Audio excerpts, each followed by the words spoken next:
I think adding Den of the Bugbear to Boros Burn and Pioneer might help give it that extra little bit of reach that it needs sometimes. I am worried about not being able to actively use Chain to the Rocks when I need it, so we'll see what it's like. But I'm going to go ahead and jump into the games here.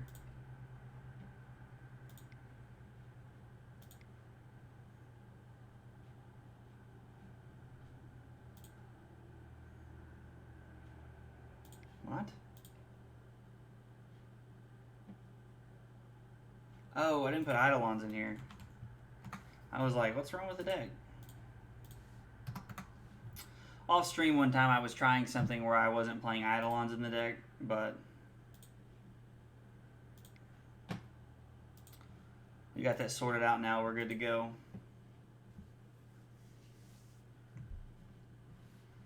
I think that Eidolon's just one of those cards, like Eidolon's just, it's a necessary like card for this deck. Now it is unfortunate because you do get behind in Pioneer more than you do in Modern, I feel like. So unfortunately, it's just one of those situations.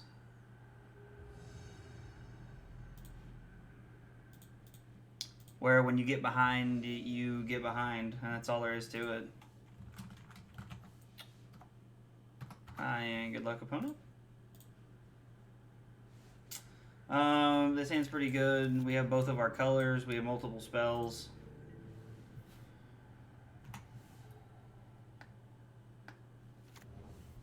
Spike-filled Cave, okay. Run out of Soul-Scar Mage, say go. Soul-Scar Mage is a great card, but I really wish it had haste. Heart of Kieran, okay.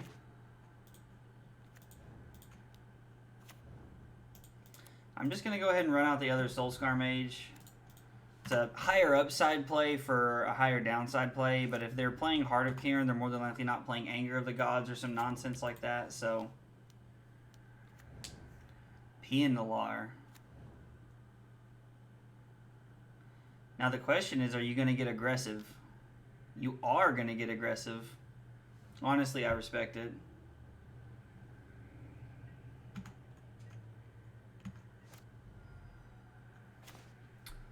Drawing a land is very good.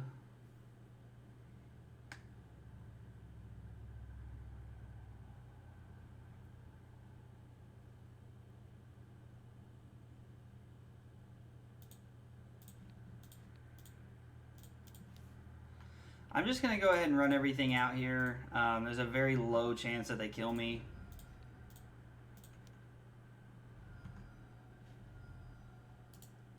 We'll put that on the bottom.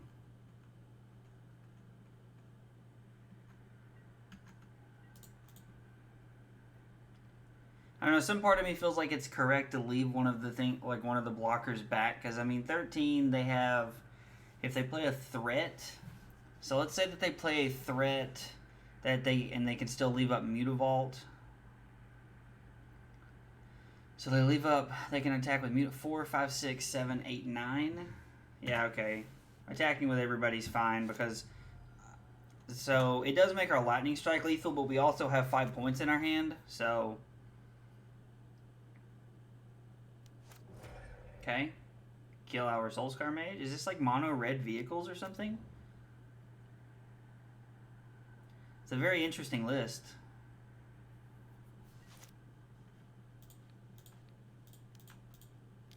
Just gonna go ahead and do this during my upkeep. Like, I don't see a reason to like slow roll them here.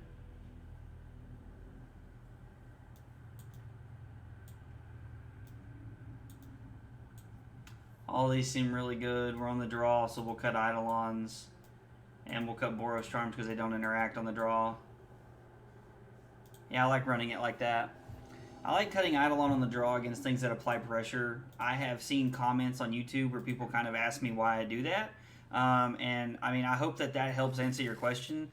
Like, if a deck applies pressure, and I'm on the draw, I'm normally not a big fan of Eidolon because it just feels like it's very easy to get behind. Like, we were on the draw that first game, but we were lucky enough for our opponent because they didn't have a 1-drop.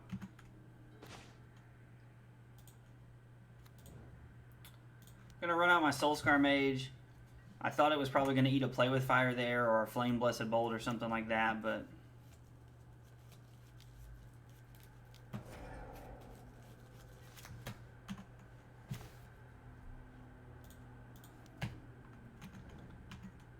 So we'll attack for 1, and then we'll play Light Up the Stage.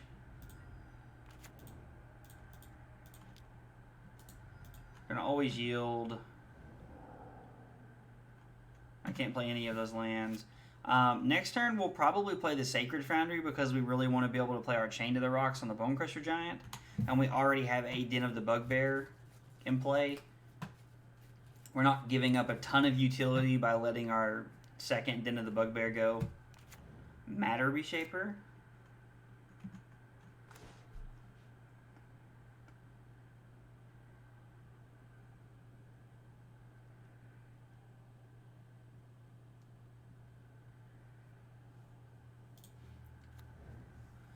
So, what's the argument here to shocking in? So, if we shock in, we can play with Fire, Chain of the Rocks, and Lavarunner. I'm not really a big fan of that, if I'm being honest.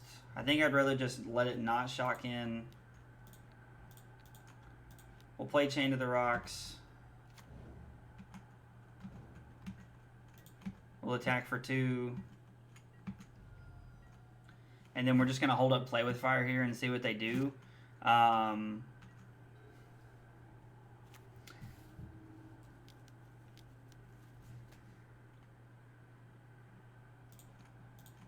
That's fine. We're going to go ahead and cast our Play with Fire here and scry.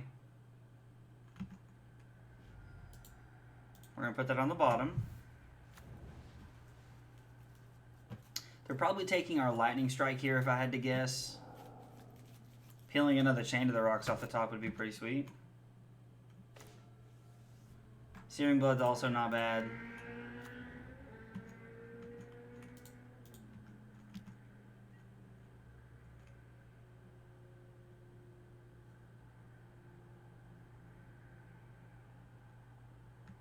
Okay. So if our opponent wants to do it that way, we're just going to put Lurrus into our hand here. So they're playing mono Red Eldrazi, which is pretty interesting because I saw somebody play mono Red Eldrazi when the format first started. I think Corey Baumeister or somebody played I think there were a few famous people that played mono Red Eldrazi, and it was very underwhelming. So kind of surprised to see it being played right now, if I'm being honest with you.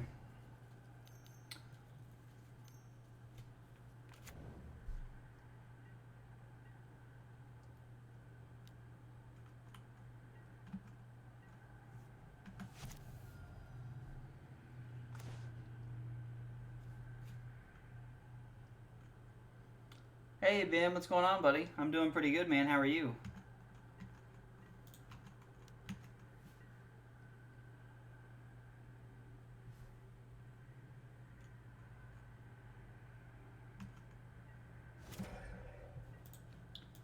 Now we have to take 2 here to do this, but we do get to put them to 9, and then we're gonna go to 11 to put them to 7.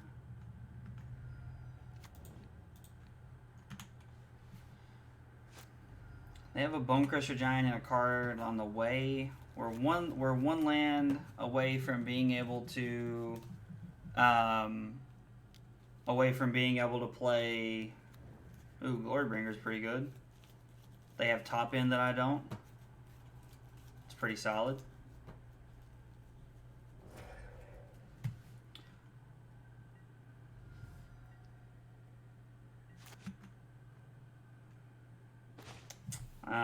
Yeah, we're just dead here because we can't use 2 of our land. Well, we can use 1 of them, but we're just going to die to the Ramunap Ruins. Our opponent's draw was pretty good there. They do have the upper half of stuff, so... Let's see. We definitely want Eidolons on the play, and I think we want to cut our Searing Bloods for them. Knowing that they're playing mono Red Eldrazi, it does change our Searing Blood stance a little bit.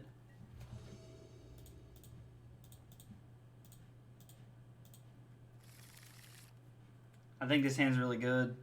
I hate that we're not able to play our Chain to the Rocks. That we're going to have to peel into a mountain here to be able to play our Chain to the Rocks, but I think the rest of the hand is really solid. I think Pyromancer is just going to be a really good card here. I mean, the fact that it can block and hit, it hits for 2 regardless of what happens is really good. Alright, we're gonna attack here.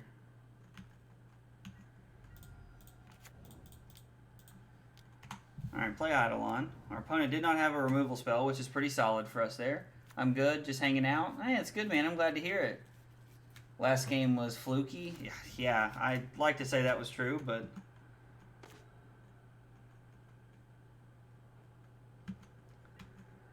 Alright, we're gonna attack for 1. Play Pyromancer, put our opponent to 14. And then we're going to play this land tapped. We could play around Stomp if we wanted to. By holding up the Play with Fire, but that doesn't seem necessary really.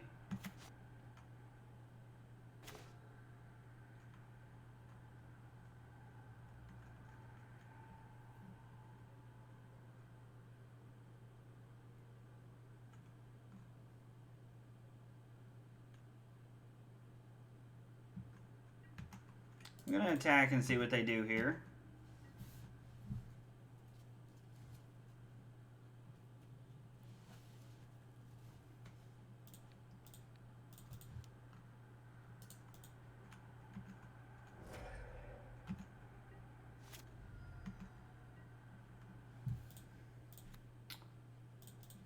I'm going to go ahead and play the Pyromancer here. Now, if they have a Thought Knot Seer here to take our Chain to the Rocks, is pretty good for them, but I think that's better than them. I think that's better than them taking our Lurrus. You're almost up to 200 subs on YouTube. That's pretty cool. The next Ninja, I mean, that would be pretty cool. Ninja kind of money would be sweet. But yeah, dude, I'm actually pretty excited. I feel like this has been going pretty well, so it's been pretty exciting.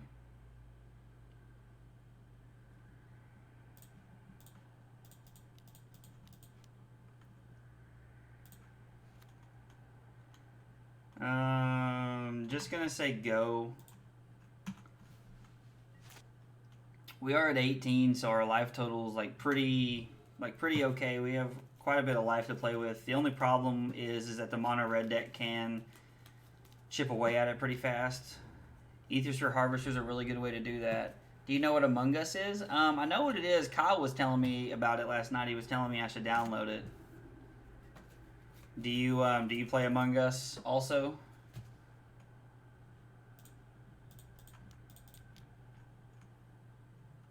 Let's cast Light Up the Stage for full value here.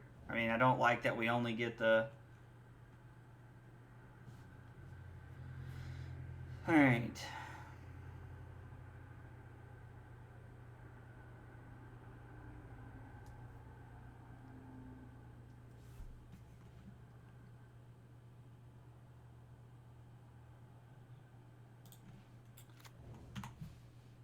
I don't think it's worth it to attack here. I don't really feel like 2 points is worth attacking, so we're just going to say go here.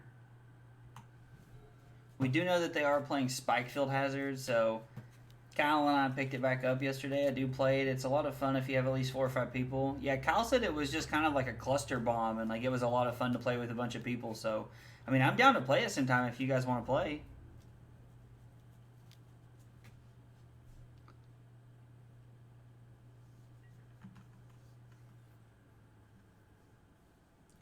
Yeah.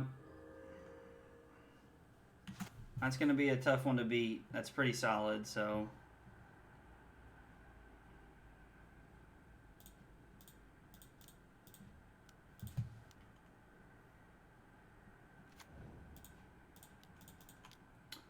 Play Lurrus, play Pyromancer.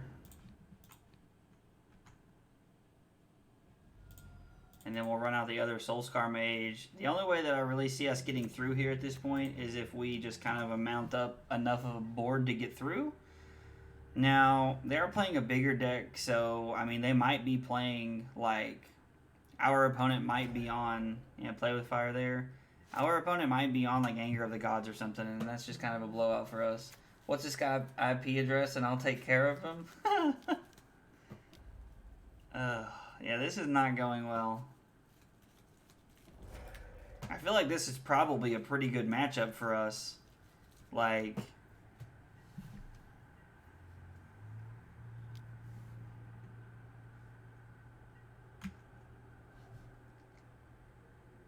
I mean, we've seen 7 lands and 15 cards, so...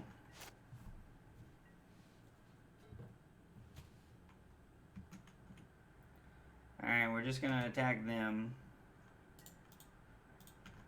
We've just been waiting to rip a spell. Unfortunately, a lot of the stage was into 2 lands, so...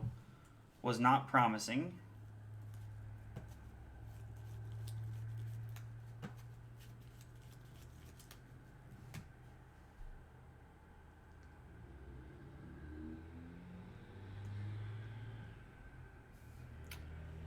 So we put them to 11, then they take 4, go to 7. We have no Boros Charms.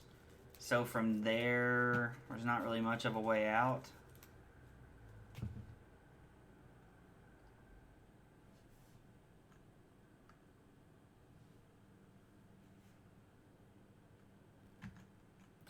Alright.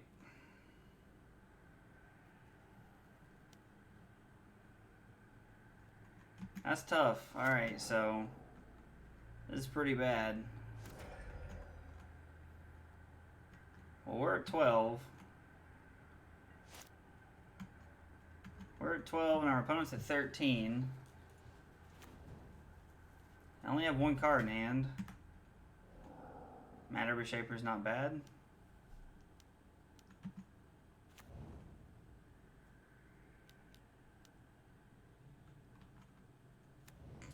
Alright, I can use the Wizard's Lightning to at least shrink down the Harvester so that it doesn't gain any life here. Now, unfortunately, that doesn't stop them from gaining some life next turn, but it does buy us a turn. Like, we have to go, like, a lot up the stage into, like, a couple of really good removal spells here. Like, into, like, Chain of the Rocks, like, I don't know, something else.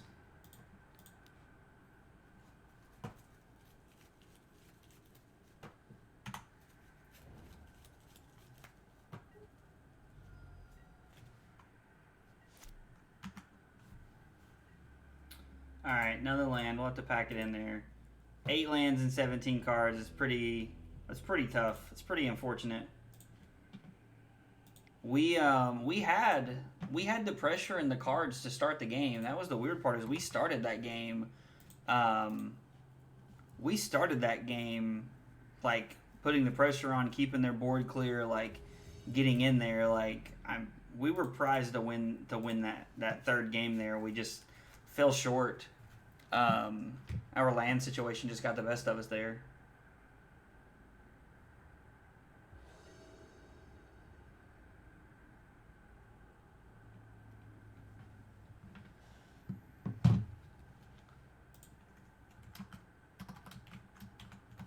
Alright, we get to be on the play for this, to start this match. I like this hand. This hand's good. Den of the Bugbear, Inspiring Vantage is probably the best 2 lands you can start with, so...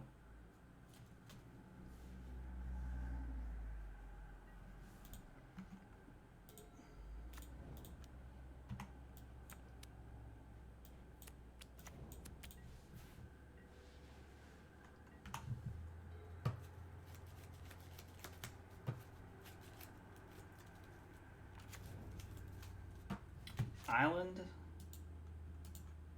Off of a blue-white is a Spirits.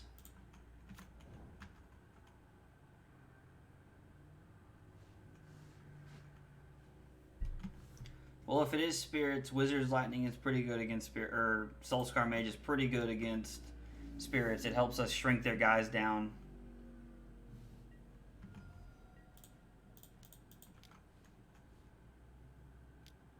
Yep, Spectral Sailor. Alright, so this is Spirits now. It's at least blue-white. Is it Bant is the question.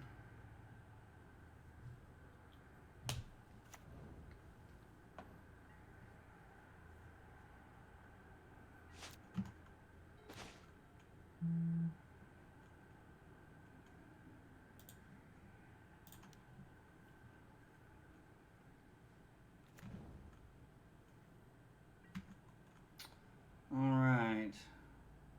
We're going to send in with the clowns here.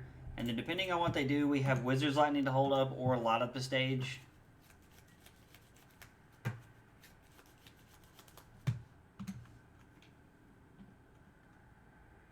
Like, if this is the trade you're willing to make, then I'm okay with that.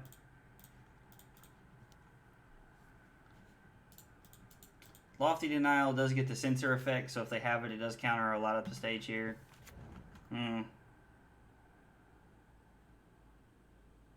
Okay.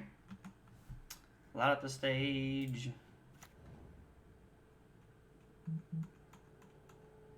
We're just going to say go and hold up Wizard's Lightning here. I'm going to cast it now because it's forcing them to take action without a third land if they want to protect their Rattle Chains. They have to have Lofty Denial, or they have to have Lofty Denial there. Okay, so it is Bant. Or they have to have another Rattle Chains to flash in. Should have cast it off the Den of the Bugbear. That was wrong.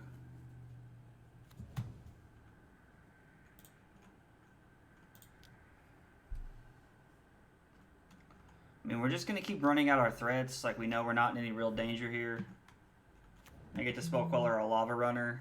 They're going to end up taking 8 this turn. Our hand has been really good. We've had 6 1-drops so far, so...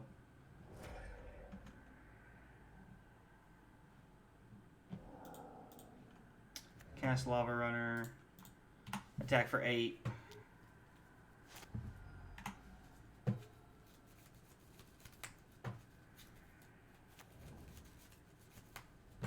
For shocking in, it means they're going to play Collected Company here more than likely.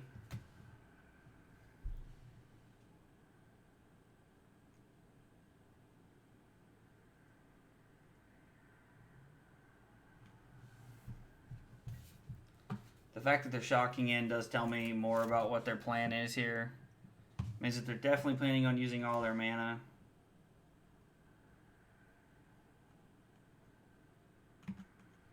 Alright. We're going to attack here because if we Boros Charm before we attack, it gives him the chance to Collected Company into a Spell Queller, and then he gets a blocker and he gets to eat our spell.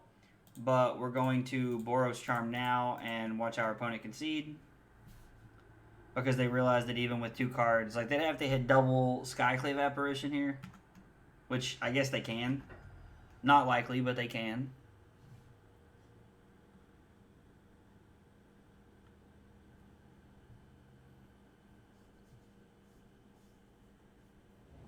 Alright.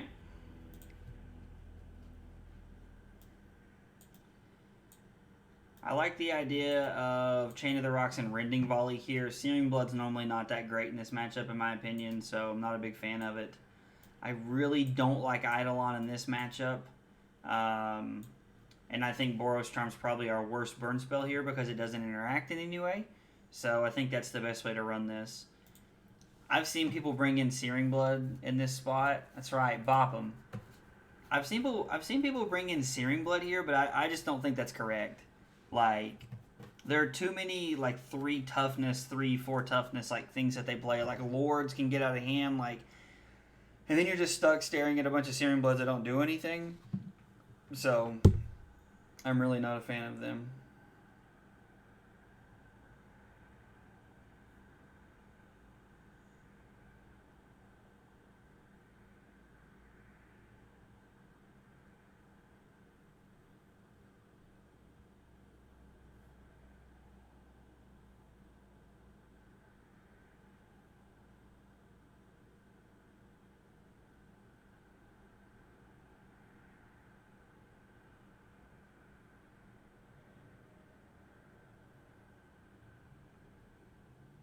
Can't type.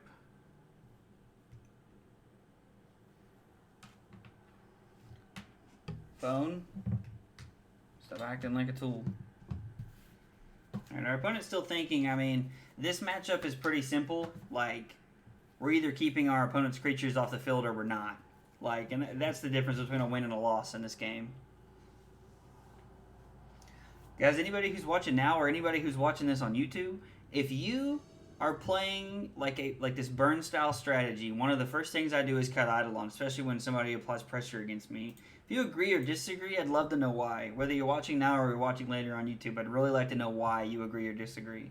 Because I've heard a lot of different opinions, and I've never been like, this is right and this is wrong.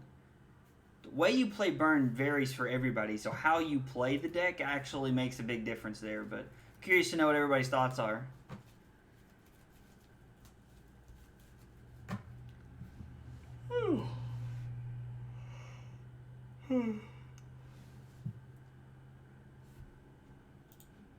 Yep.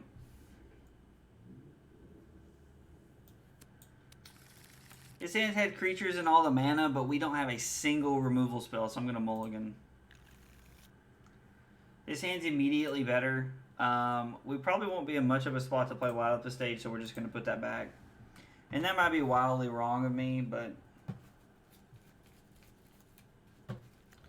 Sacred Foundry is also really good because it gives us an opportunity to... It makes sure that we have the mountain for the Chain of the Rocks if we ever draw one.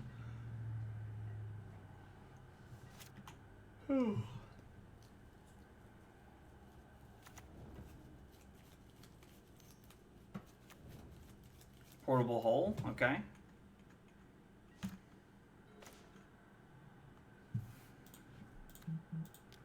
I'm gonna run out Lavarunner here, even though it has haste and can be played later. I'd rather get it down now and have it on the battlefield.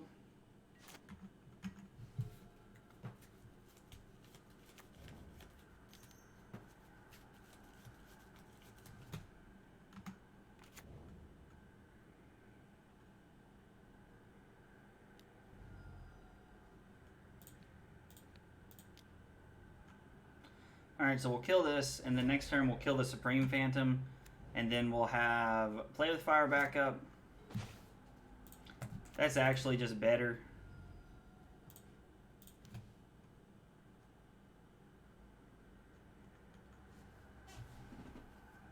I lost one of my shuffling cards.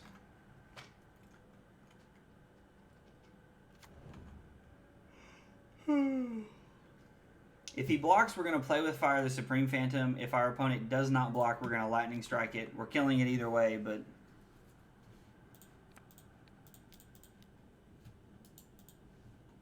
we get to put our opponent to 17.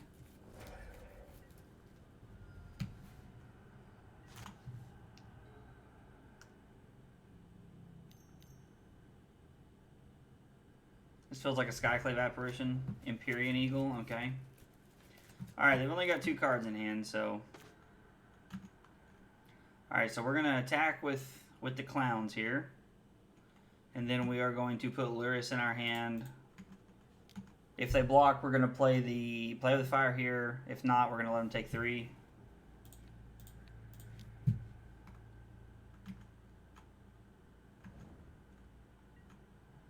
Our opponent takes 2.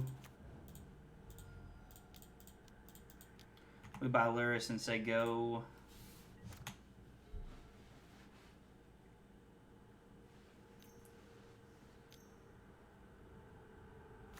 Selfless Spirit, okay. I kind of figured there would be a collected company coming here, but alright, maybe their last card's a 3-drop. And Shacklegeist? Okay. I mean, respect.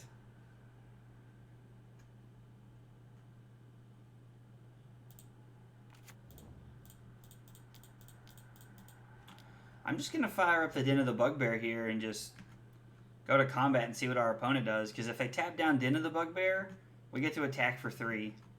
Like...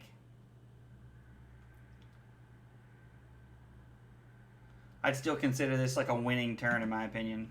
Like, not a winning turn, but like this turn. Like, this was an incremental win in my opinion. We got to take 3 points off of their life, and all we did was play a land from our hand. I feel like we're not using like our actual resources, and we're getting good cards out of it. Now, Supreme Phantom is a problem.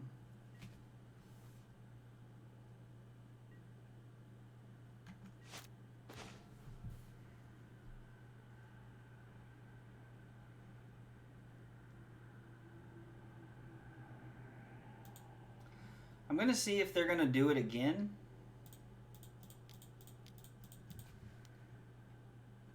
I'm I'm just going to fire it up and see what they do here because I can play the Wizard's Lightning on the Supreme Phantom for 1 mana, and then if we get really lucky, our opponent will sacrifice a Selfless Spirit.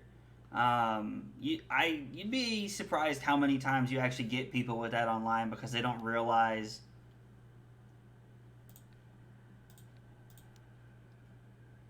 the whole Soul-Scar Mage encounter.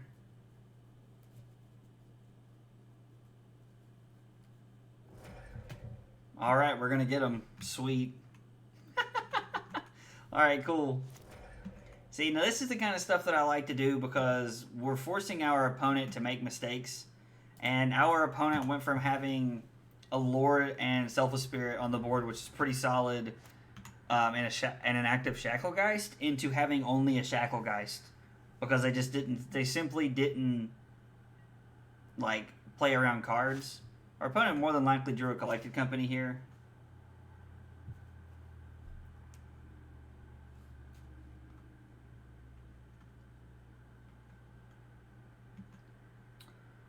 I'm going to attack here and see what they do. I wish we would have drawn a burn spell. Like drawing like a Lightning Strike or a Boros Charm or, you know, Play with Fire, anything like Chain of the Rocks would have been pretty good. Our opponent definitely has a Collected Company here. And they're going to cast it now. Wow. Color me surprised there.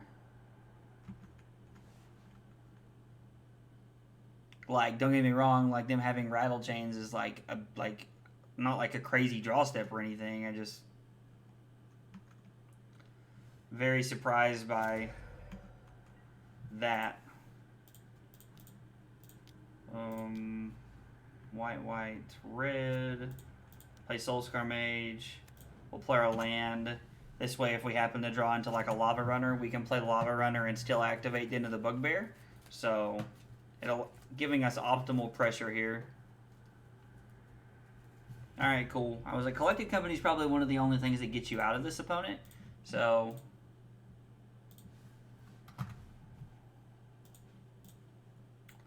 Alright, well, 1-1. We turned it around against what I would consider normally one of the worse or like one of the more bad matchups. We didn't even see a Rending Volley.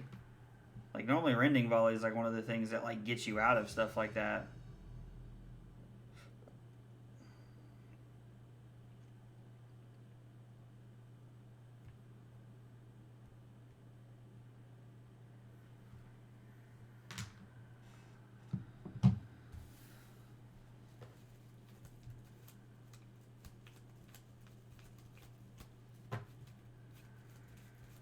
I really just wish that they'd give us, like, a Lightning Bolt or, like, a Lava Spike or something for this deck.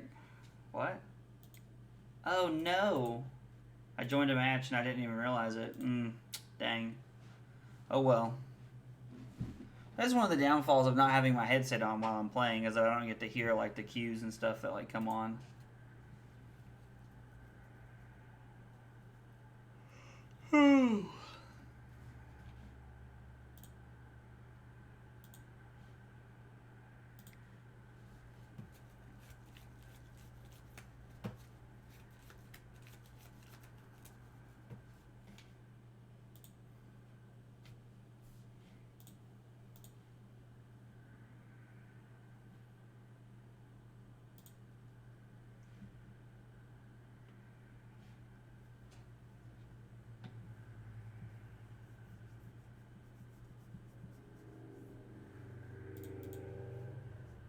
Dang it. I missed one, and then it's gonna make us wait to find... Oh, alright. I spoke too soon. Obviously, I was a little too impatient there. Well, I'm gonna be on the draw, but that's okay. We can battle back from being on the draw. It's not always easy. That's one thing that's kind of tough about playing aggro decks, is that when you're on the draw, it's not always easy to get back in the game.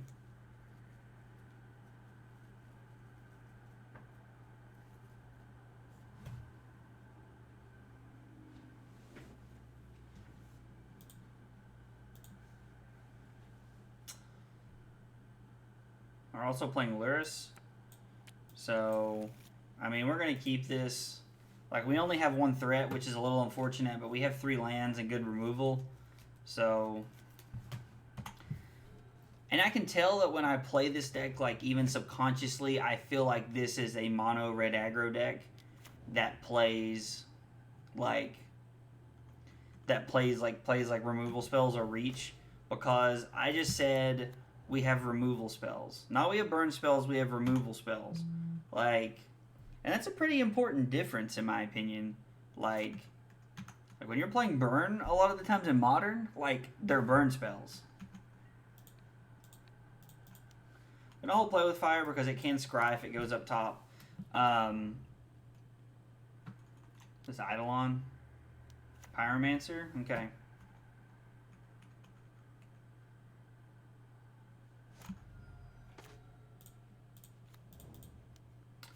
I'm going to go ahead and run out my Soul-Scar Mage here.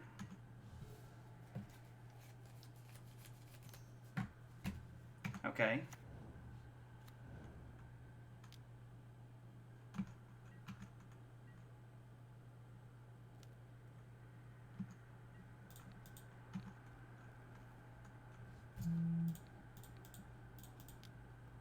Alright, kill the Swiftspear. And they're probably going to kill... I was like, they'll probably kill our Soul-Scar Mage in response, but...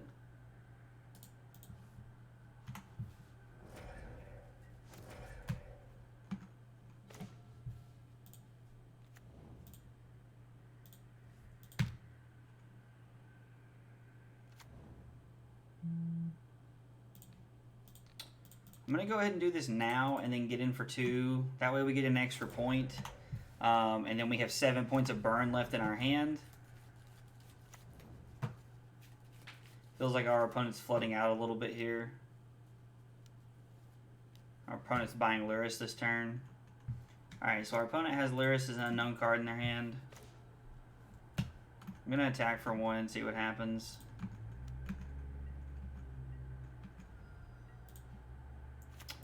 And I will also buy Lurrus. I would rather have it in my hand. There's no way that they can mess with it or take it or anything, so...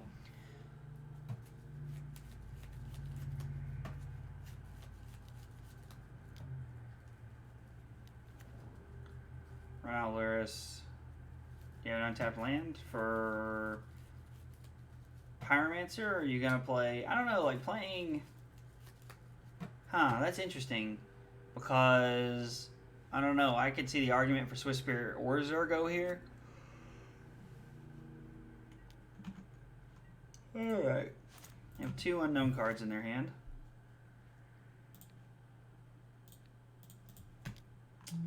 Alright, we're going to go ahead and play with fire the Swiftspear.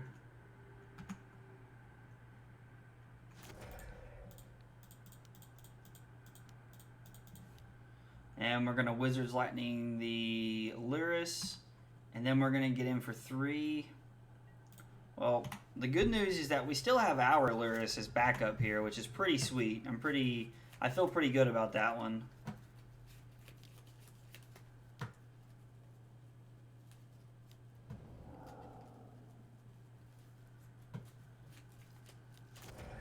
Okay, play with fire. Our Swiftspear seems good. Alright, so they have 1 card and they have a Soul-Scar Mage there.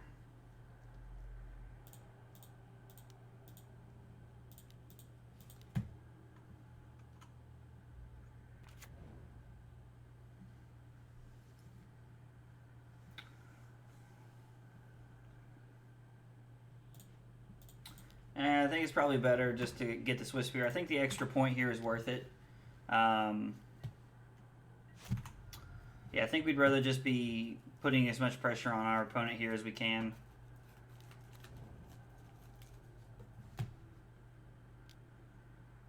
Okay, it's going to kill our Lurrus.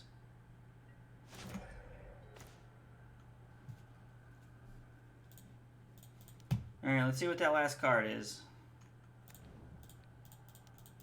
If it's a removal spell, he'll play it here. Ooh, okay. Makes me think he's just got to land. I'm not going to lie, I kind of feel like we're in the driver's seat after that. Like, unless he draws something really good here. Like, like, I don't even know. Like, it'd probably have to be, like, he's probably looking, like, from that situation, he's probably looking at, like, light up the stage and the double removal spell. It's tough to say. Alright, we want Chain of the Rocks, and we want Searing Bloods. This is one of those matchups where, again, I don't want Eidolons because we're on the draw. On the play, we'll probably bring back an Eidolon. In Modern, I don't do that, notably, but I do that. I do that in Pioneer. We're going to take out the Boros Charms because they don't interact with anything. Plus, bringing in 4 Chain of the Rocks for 1-drops is just really solid also. I don't think Vortex is good enough in this matchup. Like, it can have some, like, value off the life gain effects of Lurrus, but I think we play so much removal that we'd rather just be banking on the fact that we're going to be able to kill it, so...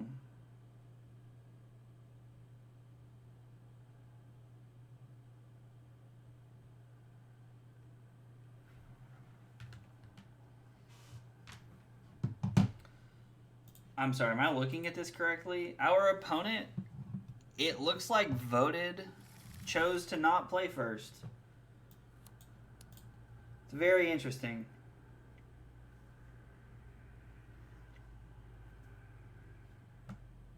I don't think we can keep this on the play.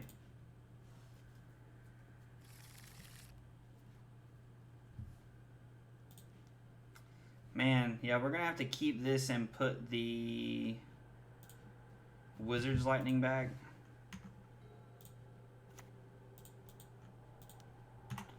And say go.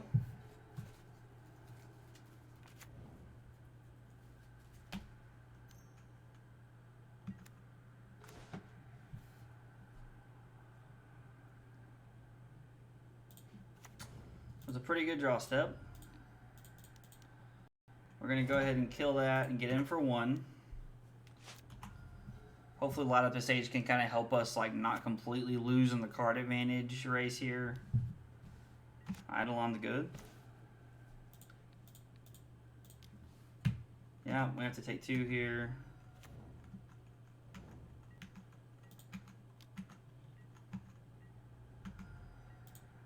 I'd rather play light up the stage here.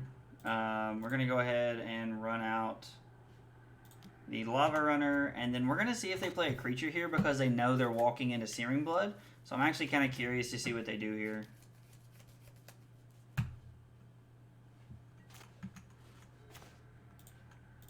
My personal opinion is definitely better to not. It's better not to play the play a creature there because you are just openly walking into 3 points of.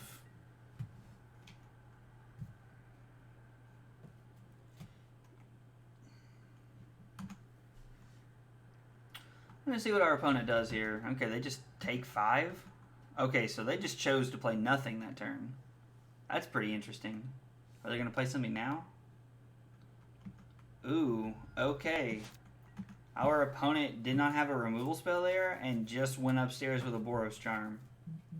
Kind of respect it.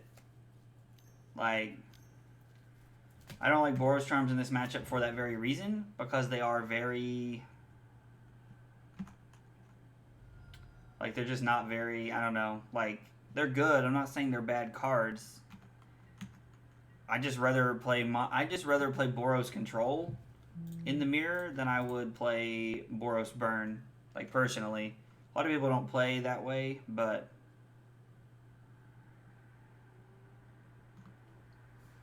our opponent has to have some kind of removal spell here you can play.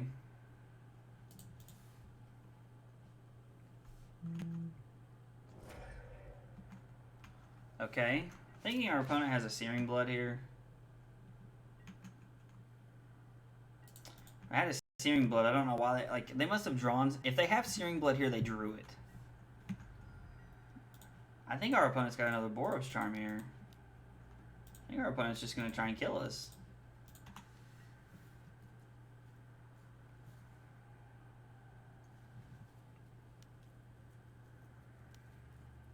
Okay, alright, yeah, our opponent's just going to try and kill us here. I mean, I like it. Eidolon's not bad.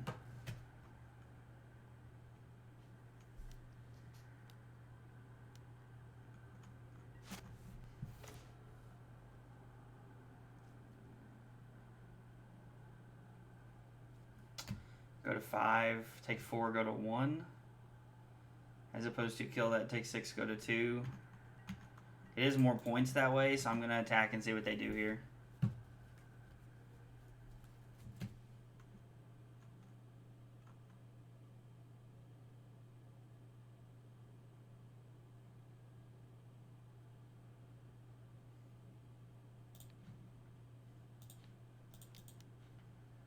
Alright, let's do it. I was having a moderate debate there whether it was worth it to just wait in case our opponent does peel into a Boros Charm, but if they peel into a Boros Charm like our opponent peels into a Boros Charm, there's nothing I can do about that. That's just good luck on their side there. Us putting them to 1 prevents them from using their Battlefield Forge. Now granted, I didn't know they had a second one. They only had 1 a minute ago, so our play did end up being better based off the land they drew. I mean, I guess we could be dead. Could be Pyromancer here, and then, yeah, Pyromancer off the mountain, the Battlefield Forge shock us here. Like, shock effect kills us. Like, it's not like this is, like, over. Like, our opponent could still win the game here.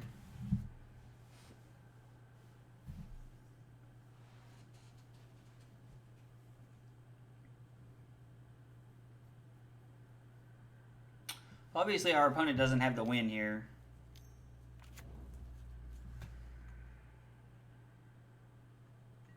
Alright, burn spell, please.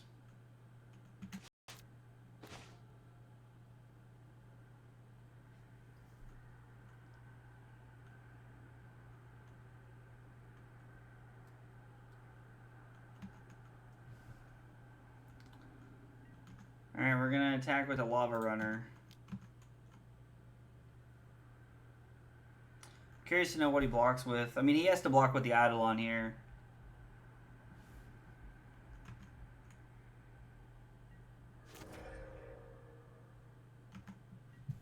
Interesting.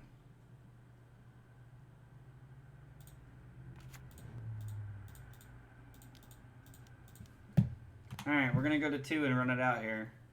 Because our opponent doesn't have a 2 damage burn spell. If they did, they would have killed us. Our opponent has to rip a burn spell here to kill us. Did they do it? Yep, Searing Blood will do it. Well, that's disappointing. We were at 4? Yeah, Pyromancer would have done it because they were at 1. Yeah, it's a little disappointing, but oh well.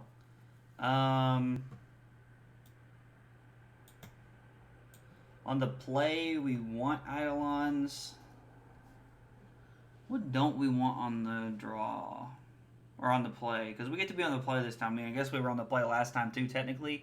But I'm never going to sideboard that way.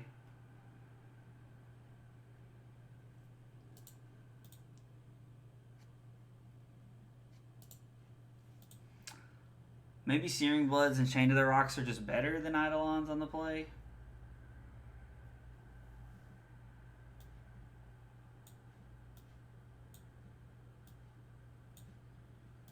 Just shave numbers. It's about the only thing I'm coming up with right now. I don't know. Let's try it like that. I've never used this strategy before in Pioneer Burn, but I'm curious to see how it pans out for us.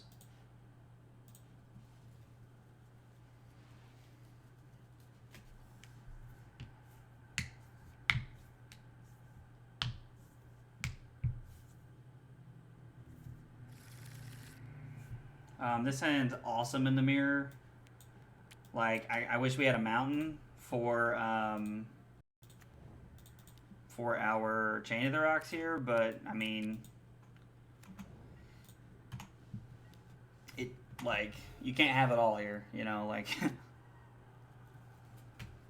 this hand's pretty good just the way it is, so. Third Searing Blood is really good. Alright, well, we're putting the pressure on our opponent pretty quickly here.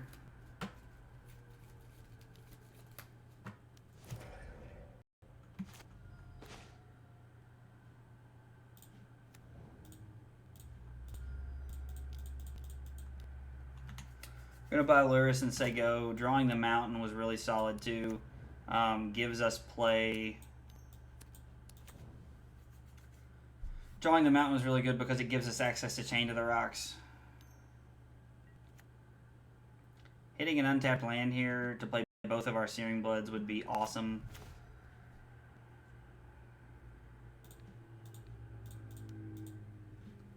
Actually, I think we'd rather do this. We're going to take a chance that we hit a land here. We did not hit a land. That is unfortunate. I mean, if we don't... Yeah, not hitting a land there was pretty bad.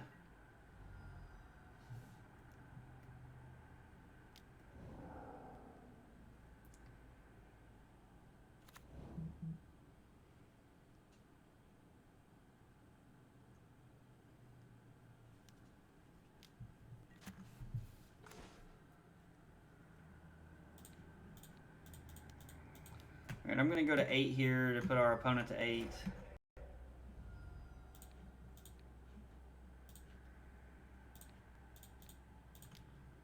Alright, Chain of the Rocks, the Pyromancer. I'd rather keep the Play with Fire in my hand.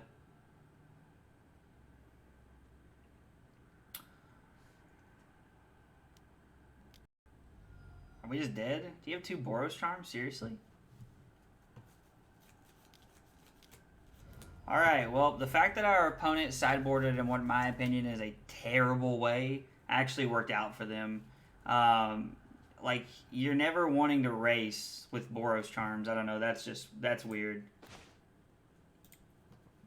Our opponent won, but I'm not gonna lie, it's bullshit. Like, moments like that are when I'm like, okay, there is no justice in the world.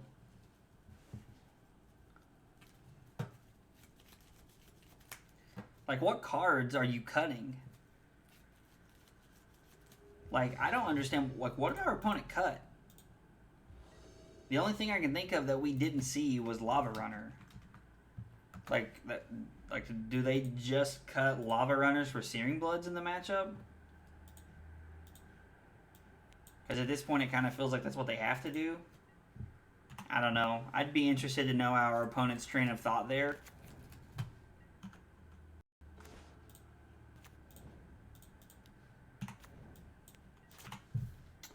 Alright, Ketria Triumph. Killing Lavarunner was pretty good for us.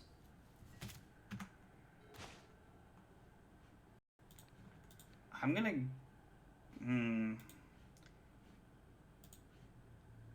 Yeah, I'm gonna go ahead and go upstairs.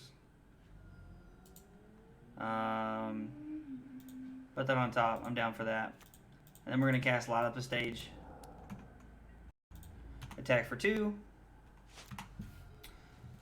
Ketria Triumph generally means something like, I don't know, like combo-y, like mid-rangey something. So this might be like that Dimir Control deck that's playing Hullbreaker Horror. It's hard to, I mean, you never know. They've played 2 lands and done nothing, so. One thing about Ketria Triumph is that more than likely it will be a Roiling Vortex matchup.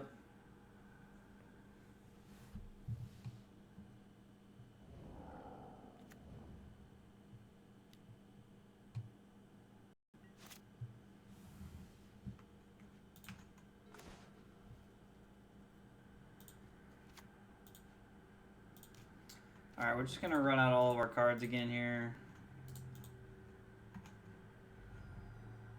We'll put that one on the bottom.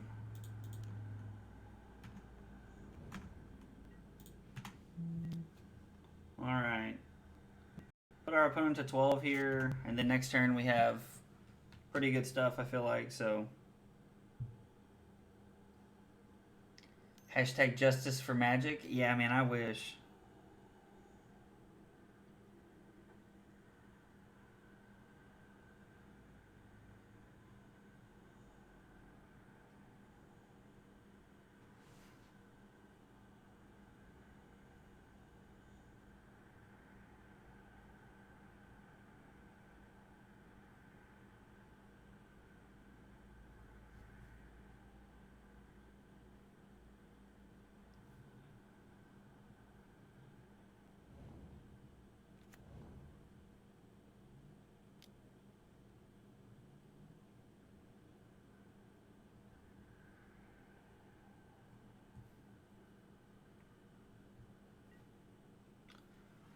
So they played Expressive Iteration and then played Breeding Pool. Like, that was like their entire turn.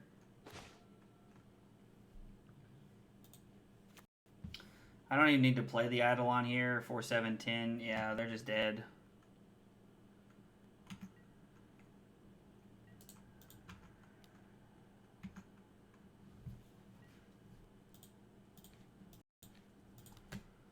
Cast Wizard's Lightning.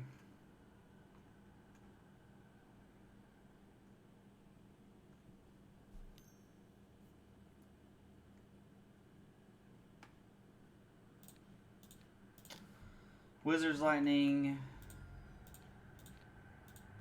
Boros Charm. Okay, yeah, our opponent's conceding. Alright, this is definitely a Roiling Vortex matchup. This definitely feels like that Dimir Control deck. Wild Slash and Play with Fire are probably our worst cards here.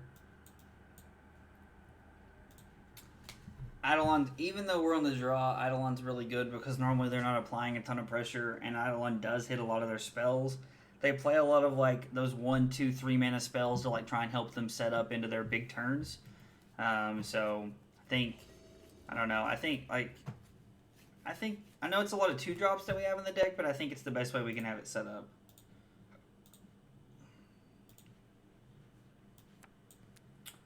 Like, this hand feels really good.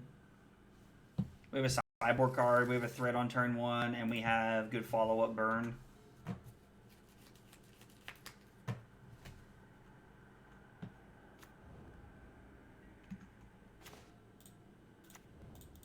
We'll hold the Lavarunner because it can have haste later. It's not always guaranteed, but it can have haste, so... The fact that we can give it haste off of our instant and sorceries like really helps us play around Anger of the Gods and sweepers like that. I assume they're playing Anger.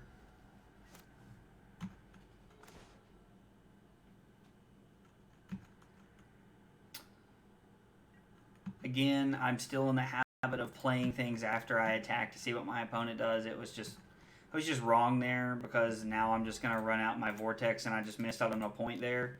So if at one point, if we ever get our opponent where an extra point would have killed them, we'll know that cost us this game here. Playing Growth Spiral.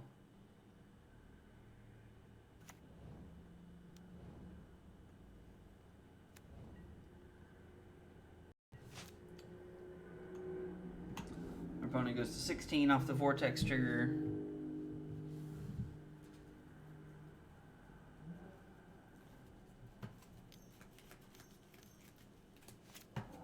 Yep, Anger of the Gods. Now, see, the cool thing about that is that they spent that, like,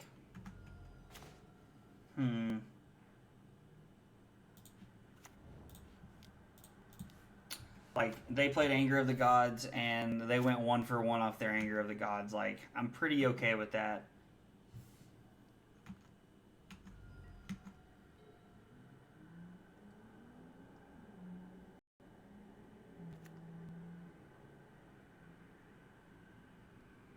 I'm probably playing Omnath in this pile. Like, if I had to guess, they would be. I mean, this could be Ascendancy, too. Like, this could just be Ascendancy and not the Temur pile that I was talking about. Don't know for sure.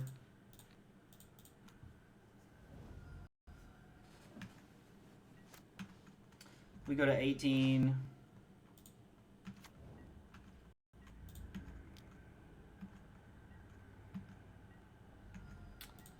I'm going to play Pyromancer here, and I would rather hold up for life gain effects.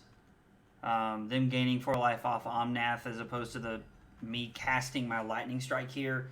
Like, we get an extra like point off the attack there, like, but it just, I just don't think it's worth it.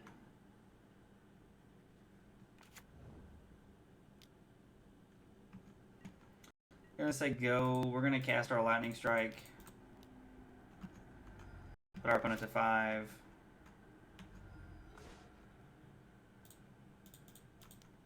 That's a pretty good one to draw. We could put Lurrus in our hand, but again, I think we're in a spot in the game where our opponent is like so low, like Eidolon and Vortex are just taxing our opponent so much that we're just gonna hold up here We just wanna hold here. Force our opponent to blink.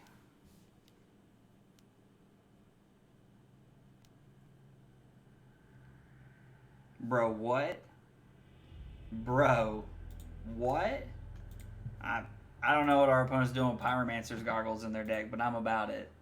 I love Pyromancer's goggles, man. There was a really weird, like kind of not terrible, kind of terrible standard deck that played Pyromancer's goggles that I played back in the day. That was pretty fun. So I don't know what our opponent's on, what our opponent was on there, but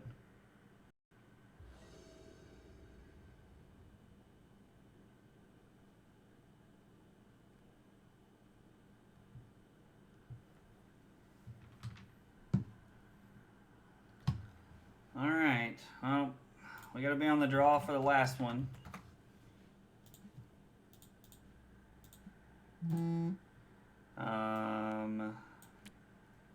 Yeah, this hand's pretty solid. I like this hand. Our opponent keeps 7 as well.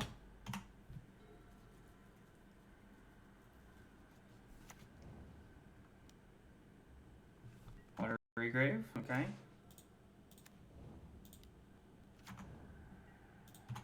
Sacred Foundry is not a bad pickup. We needed a 3rd land.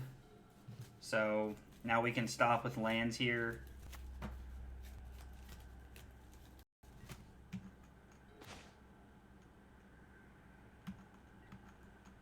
I am going to attack for 1 and then run out the Eidolon.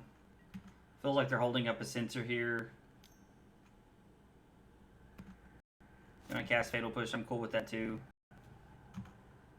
If we were going to draw a land, then the Bugbear was a good one to draw, so we'll take that. Run our Eidolon and say go here. I think our best draw step from here would probably be light up the stage if I had to guess.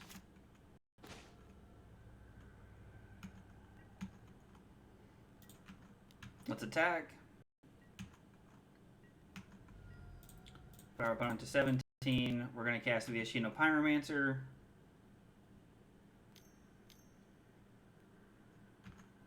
Cycle Fetid Pools. That feels pretty good. You like to see that.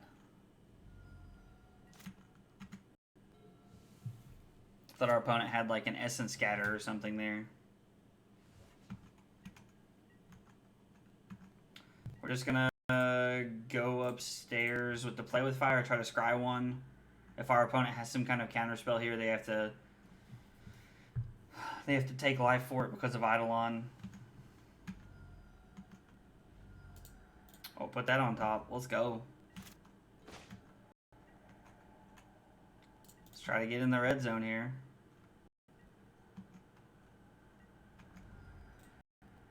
Well, alright. This is pretty good so far. Because we have 8 points in our hand.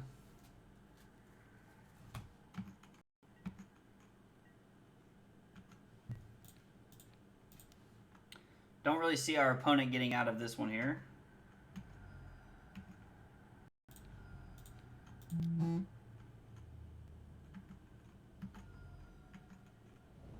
Okay. We're just gonna attack here, force him to do something.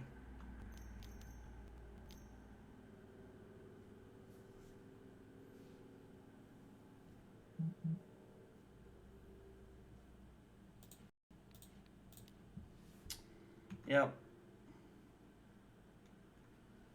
Show you the burn spell so you'll concede. Cool, thank you.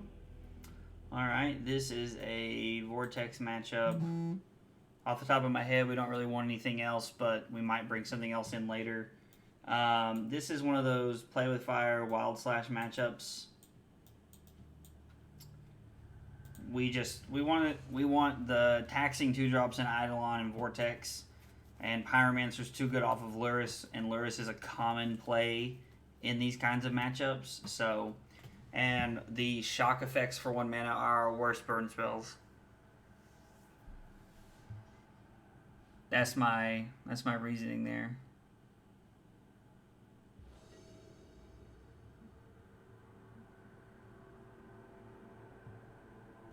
Oh, that's not what I wanted.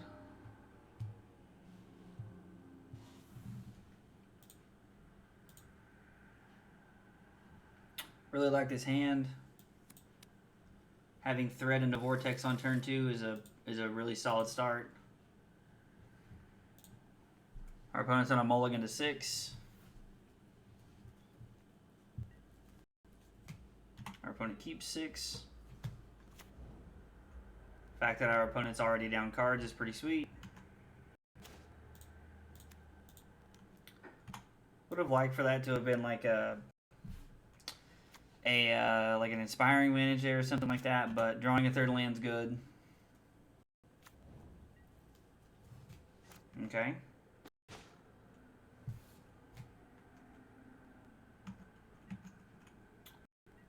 Serve it up.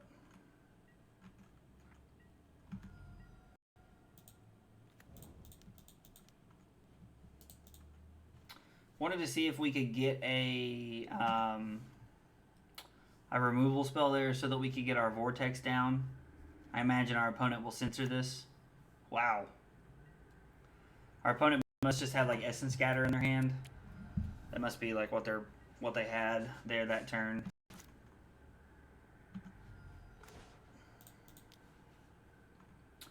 Run out Swiftspear. Run out Swiftspear.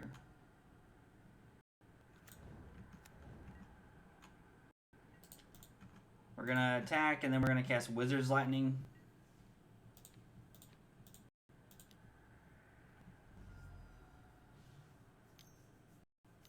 Our opponent probably has a counterspell here of some variety. What are you surveilling, opponent?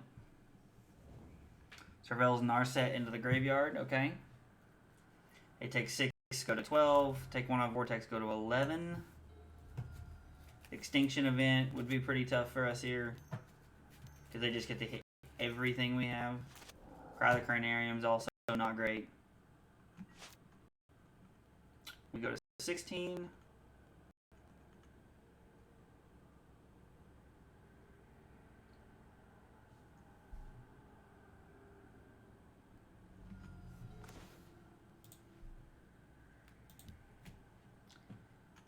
I'm just going to play the Boros Charm here. We get to put our opponent to 7, and then we get to put them to 5. And then the Vortex puts them to 4. And I think that's better than running out both of our threats. Because if not, our opponent is at 9 instead of 4. So we get 5 more points in this way.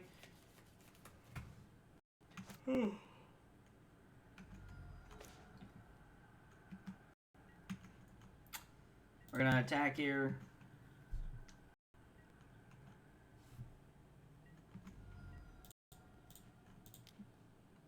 Cast Light Up the Stage. This probably gets countered in some way. Does negate Ether Gust? Sure, I'll put that on top. Oh no, that's not what I wanted to do. I did not mean to click through my end step. Oh, that's okay.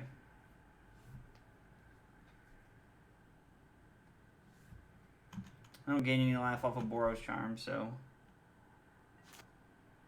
There's also no creatures in the graveyard, so.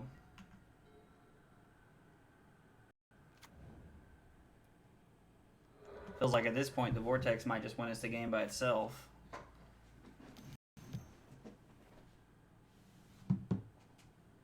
Narset, okay.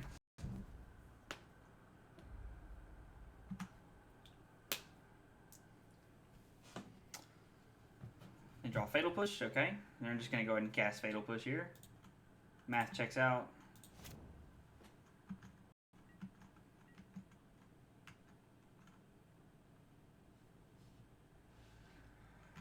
Well, we have Light Up the Stage on top.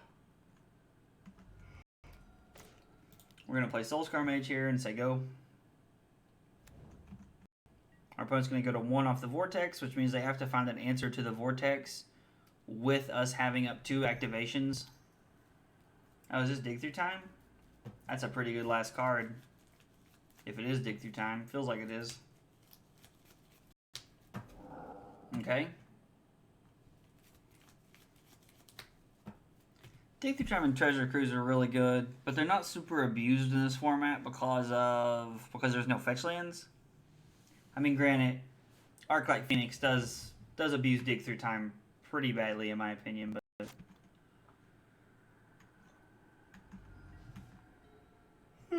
Lord. Top 4 cards coming. Censor, okay.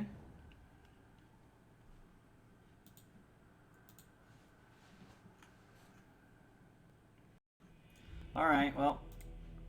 We got a 3-2 out of Burn. Wasn't a bad league by any means. Lost the Mirror and lost to Mono Red Eldrazi. I have to say losing to the Mirror wasn't something I was really ready for. I still stand by the fact that I think our opponent sideboarded in a poor way. If you disagree, throw in the comments or throw in the chat. Either way, I'd like to know why. I just feel like Boros Charm is bad in the Burn Mirror. Like, I don't know. I just don't like it. But deck's still fun. I still like the deck. I don't know what you change. The addition of Den of the Bugbear was really good. I like 2 copies. I don't really feel like you can play many more than that because you need enough white sources for Chain to the Rocks. And you can't cut anymore also because you need enough mountains to be able to use Chain to the Rocks. So it's kind of this double-edged sword. I'm still convinced it's a little sketchy to only be playing 9 mountains for Chain to the Rocks, but feels okay. I don't really know if there's any tech or anything you could change in the sideboard. I saw a burn list one time where somebody was playing Peak Eruption, which I thought was wildly interesting, but nonetheless respected it. So I'm going to take a few minute break here and I come back. We'll play another Pioneer League or Modern League. If there's something you want to see, throw it in the chat and I'm happy to see if I can find a list for it. But thanks for hanging out. I'll be back.